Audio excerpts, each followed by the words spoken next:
Indonesia adalah negara kepulauan terbesar di dunia. Luas daratannya mencapai lebih dari 187 juta hektar, dengan luas hutan mencapai 94 juta hektar. Sebagai negara berkembang dengan populasi penduduk terbesar keempat di dunia, kebutuhan terhadap lahan semakin tinggi. Salah satu akibatnya adalah terjadi dinamika penutupan lahan, yaitu dari berhutan menjadi tidak berhutan, dan begitu juga sebaliknya. Kondisi yang dinamis tersebut harus dikendalikan agar hutan Indonesia tetap terjaga sampai anak cucu kita nanti.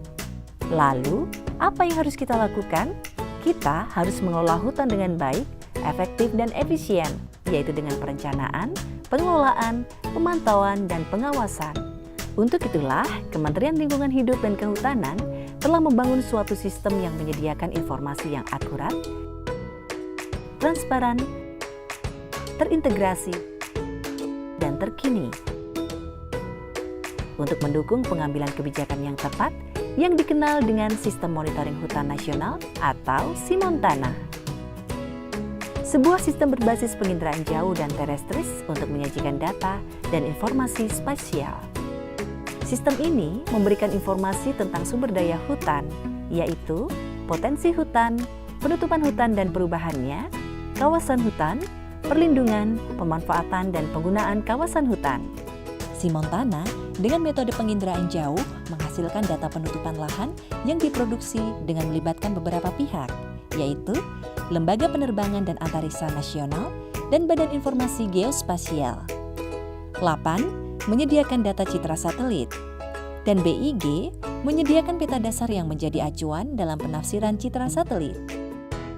Hasilnya berupa peta penutupan lahan sebanyak 23 kelas, yaitu hutan lahan kering primer, hutan lahan kering sekunder, hutan mangrove primer, hutan rawa primer, hutan mangrove sekunder, hutan rawa sekunder, hutan tanaman, belukar, perkebunan, pemukiman, tanah terbuka, savana atau padang rumput, badan air, belukar rawa, pertanian lahan kering, pertanian lahan kering campur, sawah, tambak, bandara atau pelabuhan, transmigrasi, pertambangan, rawa.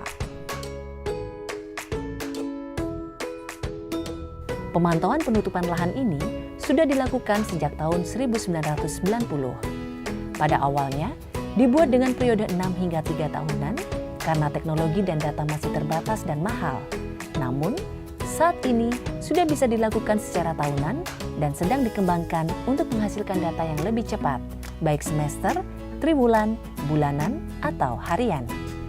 Data SIMONTANA digunakan sebagai dasar untuk mengambil kebijakan yang terintegrasi, antara lain rekalkulasi penutupan lahan, perhitungan deforestasi, inventarisasi hutan dan lahan, inventarisasi gas rumah kaca, Forest Reference Emission Level, Indeks Kualitas Lingkungan Hidup, Program Nasional Tanah Obyek Reforma Agraria, Arahan Pemanfaatan Hutan, Emisi Kebakaran, Lahan Kritis, Kajian Lingkungan Hidup Strategis, Penelitian, dan lain-lain. Informasi lebih lanjut silakan akses web berikut.